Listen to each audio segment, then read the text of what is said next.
Hello, people of YouTube. My name is Steve Gray, and thank you for watching. Today we're going to be talking about Yashahime, Princess Half-Demon, Season 2, Episode 24, the season finale, possibly the series finale, but we have not heard yet whether or not we will be getting a Season 3. There is definitely a setup where they could potentially have a Season 3, or they could just end it here, and I think a lot of people in general would be okay with that. Decent ending overall. This was just kind of that final feel-good episode, what are we doing next type spiel. And we start off with Inuyasha, Kagome, and Mora. Inuyasha and Kagome learn about Mora's debt, and Kagome yells at Inuyasha, go hunt some demons, go get her out of debt, and that's exactly what they do. So it took 2 full seasons, but we are finally out of debt with Mora. She no longer owes the bounty hunter, the corpse collector, rather, I should say, any money, and she is off and free to do her own thing. And they have some nice little family moments. Inuyasha get to see some fighting action between the two of them in the first couple of scenes there, and then we kind of move on with the rest of the episode. So then we have Toa and Setsuna together. They're kind of helping everybody rebuild after the destruction of the city. And they get to have that nice little connection with their mother as well, which it gives them 2 really nice kimonos that she made out of fabric that Sesshomaru handpicked out for both of them, which I thought was really nice. Sesshomaru really hasn't talked a whole lot. We don't really know what's going through his mind. At one point in this episode, they even mention, hey, we want to talk to you more, Dad. Like, what's going through your mind? Because, you just kind of show up and say nothing and occasionally give us a little bit of help. And then we don't really have any insight whatsoever. You never even gave us a hug. That's right, Sesshomaru is just a cold stone fox. He cannot be brought down even by family emotional things. he is not hugging his own daughters, and that is kind of terrible. We didn't get that little heartfelt moment with the whole family hugging. We did with Inuyasha, Kagome, and Mora, but we did not with Sesshomaru, Rin, Toa, and Setsuna, all 4 of them. They hugged their mother, though, so that's something. At least we got that part of it.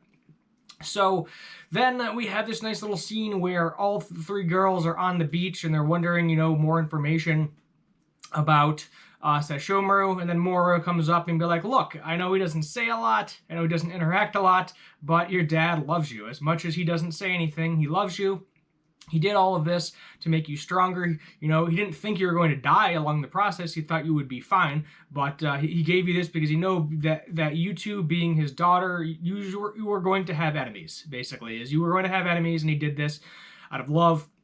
So that way both of you would become stronger and be able to defeat any bullies that come your way. And then they all end up hugging each other. Yet again, a nice little heartfelt moment there going on. And that's basically what this entire episode is about. It's just kind of a wrap-up, Season 2, and nice little heartfelt moments throughout the entire thing. So moving on from there, Mora says, hey, I got offered a job by this random stranger. Do you want to go with us, with me, rather, I should say, on this job? And they're like, yeah, sure, why not? We're not really doing anything. We don't really know what the next step is after this. So they agree, and they are going to go west in order to defeat some sort of demons that are terrifying a village, which we've seen happen before, the stereotypical, what I call filler episodes. They don't really advance the plot anyway. Maybe they get a new ability or something along those lines in the process, but it's, let's show up at this random village, let's defeat this demon. Okay, maybe it's in episode 2 or 3 at max. The demon gets defeated, we move on to the next thing. And I don't like those episodes. A lot of people like those. I personally have never liked those episodes throughout the series.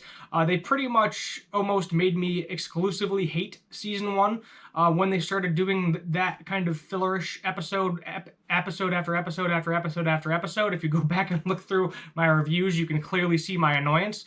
And even in Season 2, there was a couple of spots where you could see my annoyance as well. If it's one episode here and there in the middle, not the end of the world, but if it's like 7 episodes in a row, that's how you lose your core audience real quick.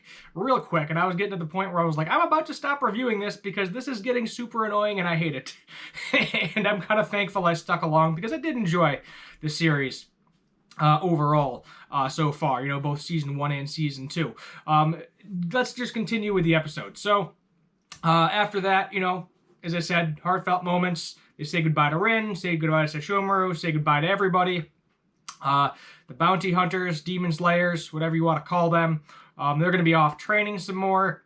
We learned that the princess really likes him. Setsuna outright says it. She's like, the princess really likes you, that super annoying princess. She's like, you'll probably be a lord one day. And I think he actually likes Setsuna. You can tell a little bit by the way he's training with her, but who knows? That may be left ambiguous, or that may be left up to season 3, if we get a season 3.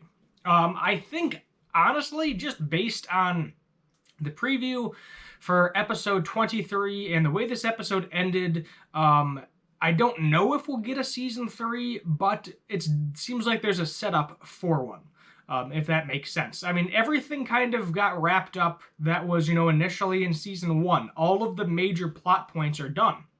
Setsuna's got a sword. Then she got a sword that was cursed, so now she has the original sword that she was supposed to have first episode. Kirin has been defeated. He is dead. Rion got her piece. Riku, we'll talk about Riku in a moment because I haven't mentioned Riku yet. Riku, kind of got what he wanted out of it. He fell in love. Setsuna got her memories back. Mora got her freedom and to meet her parents. Toa got to go to a land where she felt actually welcomed and didn't feel like she was completely out of place. And pretty much every little thing that was supposed to get wrapped up got wrapped up by the end of season 2. So if we do get a season 3, I honestly don't know where they're going to go with it. So let's get back to Riku here for a minute because I have yet to mention him. Riku somehow is alive. Somehow through the process of Setsuna being back, or Toa rather, being back to life, because the horn that Riku was made out of Kirin was in her pocket. We saw it glowing last episode. Apparently that also somehow brought Riku back to life. It just took longer to do so. So he disguised himself as this prince and said, hey, you want to help me come to this faraway land to fight demons. And Toa was very happy about it. They had a nice little, yet again, I'm going to keep saying heartfelt moment over and over and over again. You're going to get sick of me hearing it throughout this review. But yes, I thought there was going to be a kiss involved, but no, we did not get that kiss. It seemed like the right time for it, but no kiss for Riku and Toa. Not yet, anyway, give it time. But Riku is now very much alive. He did not actually die. Well, he did die, but he also got brought back to life exactly how Toa did in the process. So Riku will be around if there is a season 3, if we get one, which was kind of out of left field to a certain extent, because I never 100% cared for Riku's character. I'll be honest. I thought the love interest thing, at first it seemed kind of creepy. It did grow on me. I'll be honest. It grew on me a little bit, but just the meetings and the interactions, it just seemed like a creepy dude hitting on a girl.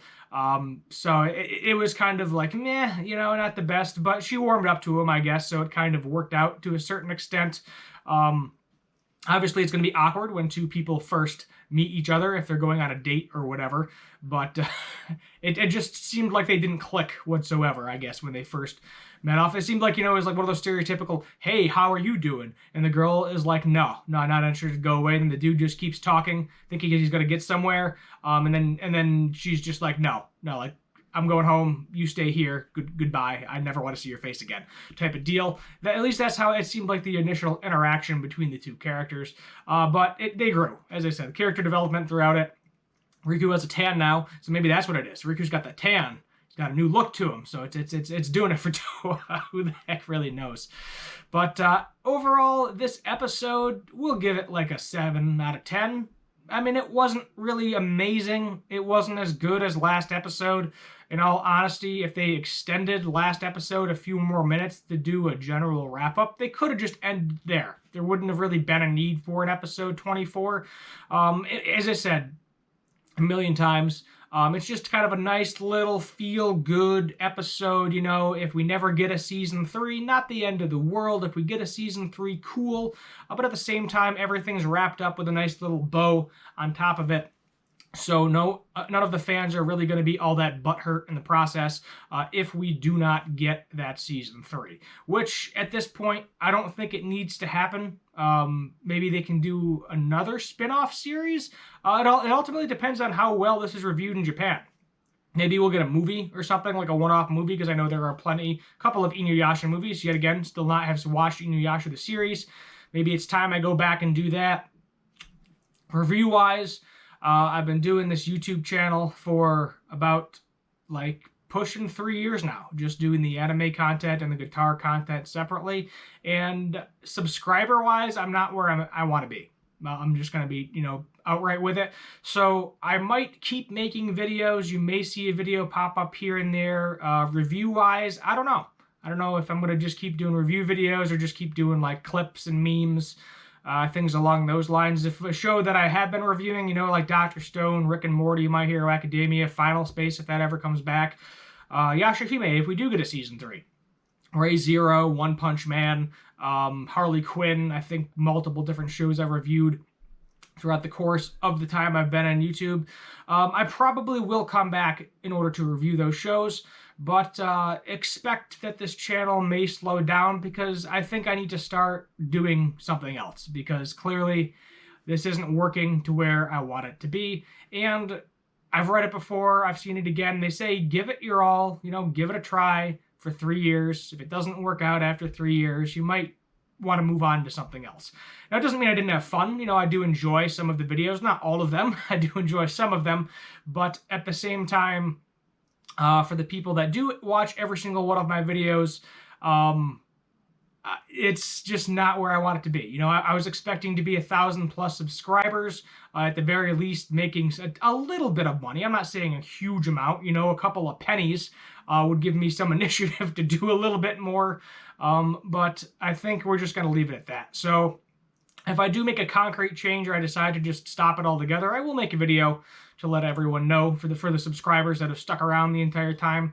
And for the new ones, well, I got like over 600 videos, so feel free to browse, go back, check out my reviews, check out my meme videos, check out some clips, all sorts of good content throughout the channel. Yeah, I guess we're just going to leave it at that. We'll see how I feel in the foreseeable future, but definitely did not hit that 1,000 subscriber mark, and I don't see myself hitting it anytime soon. So we'll just sit back, relax, see what happens. I do appreciate the ones that have stuck around for as long as you have.